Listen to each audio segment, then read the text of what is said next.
Hello বন্ধুরা, কেমন আছো সবাই? আশা করি সবাই খুব ভালো আছো আর আমিও কিন্তু খুব ভালো আছি। আজকে কিন্তু দেখো একটা বড় মোচা নিয়ে চলে এসেছি মোচার কলার কোপ্তাকারি বানাবার জন্য। এদিকে আমার শাশুড়ি মা বসে গেছে কিন্তু কলাগুলোকে ছাড়াতে। এই যে দেখো কলাগুলো কতটা বড় বড় হয়ে গেছে, যেহেতু মোচাটাই এত বড় হয়ে গেছে তাই তো কলাগুলো একটু বড় হবেই। ওই জন্য এই যে দেখো ছাড়িয়ে নিচ্ছে, এই খোলাটা ছাড়িয়ে নিয়ে এবারে মোচাগুলোকে সুন্দর করে বার করে নিচ্ছে। এই যে দেখো কলাগুলো কি সুন্দর হয়ে রয়েছে, দেখেই একটা বেশ ভালোই লাগছে। আর এই যে যতটা পারছে ছাড়িয়ে নিচ্ছে, মানে কলা যতটা বেরোয় আর কি মোচার থেকে, ঠিক ততটাই বার করে এটাকে ছাড়িয়ে নিচ্ছে। এই যে দেখো এগুলো কিন্তু ছাড়ানো হয়ে গেছে। এইবারে এই যে বাদবাকি অংশটা এটা কিন্তু রেখে দেবে মোচা রান্না করার জন্য। আর এই যে কলাগুলোকে নিয়েছে ঠিক মোচা যেরকমভাবে ছাড়ায় সেরকমভাবেই ছাড়বে বলে কিন্তু নিয়েছে। আর এই যে দেখো এরকম টুকরো টুকরো করে কেটে নিচ্ছে। যতটা বেশি ঝিরিঝিরি করার দরকার নেই, কারণ এটা কিন্তু সেদ্ধ করা হবে, তো ওই জন্য বেশি ঝিরিঝিরি করবে না। এখানে কিন্তু রেডি হয়ে গেছে এই কলাগুলো কাটা। একটু নুন হলুদ দিয়ে কিছুক্ষণের জন্য এটাকে ভিজিয়ে রেখে দিলাম। এবার কিছুক্ষণ পর এটাকে ভেজানো থেকে তুলে নিয়ে আমি এই প্রেসারে জল ঝরিয়ে সেদ্ধ করতে দিয়ে দেবো, নতুন আবার জল দিয়ে। কারণ আগের জলটার মধ্যে অনেকটাই কষ কেটে গেছে, ওর জন্য ওই জলটা আর দেবো না। এবার এখানে নতুন জল দিয়ে একটু লবণ দিয়ে এটাকে সেদ্ধ হতে বসিয়ে দিলাম।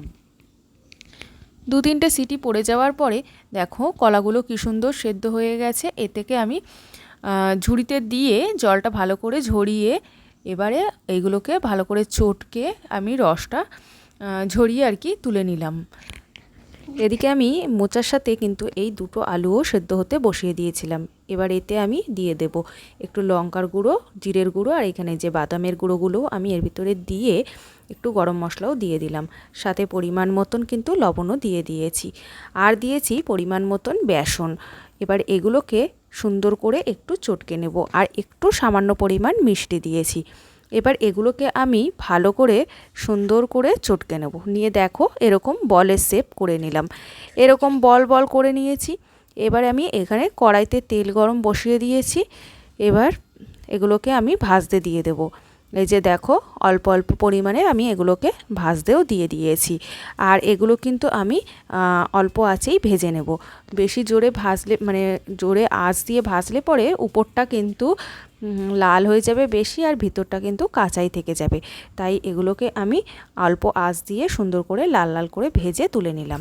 এইবারে ওই একই তেলে আমি আলুর টুকরোগুলোকে সুন্দর করে ভাজতে দিয়ে দেব নুন হলুদ দিয়ে। এই যে দেখো আলুগুলোকে আমি এখানে সুন্দর করে এবার ভেজে লাল লাল করে তুলে নেব। এদিকে আমি কিছুটা পরিমাণ আদা টুকরো নিয়ে নিয়েছি, আর জিরে, এগুলোকে পেস্ট করে নিয়ে কড়াইতে আমি জিরে ফোড়ন, তেজপাতা ফোড়ন দিয়ে পেস্টটা দিয়ে নুন হলুদ আর লঙ্কার গুঁড়ো কিন্তু দিয়ে দিলাম।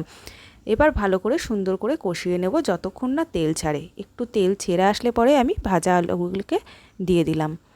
এবার দিয়ে সুন্দর করে কষাতে থাকবো। এবার এগুলো কষানো কমপ্লিট হয়ে গেছে দেখে আমি পরিমাণ মতন জল এতে দিয়ে দিলাম। তোমরা যদি কোনো সময় রান্না করে থাকো, যে যেরকম পরিমাণ জল মানে ঝোল খাবে সে সেরকম পরিমাণে কিন্তু জল দিও। এবারে জলটাকে আমি একটু মানে ঝোলটা একটু ফুটে আসলে পরে এই বড়াগুলোকে দিয়ে দিলাম। এবার দিয়ে দিলে দেখো আলুগুলো কিন্তু পুরোপুরি সেদ্ধ হয়ে গেছে। এবার এতে ঘি গরম মশলা দিয়ে দিলে পরেই তৈরি হয়ে গেল আমার মোচার কলার কোপ্তা কারি।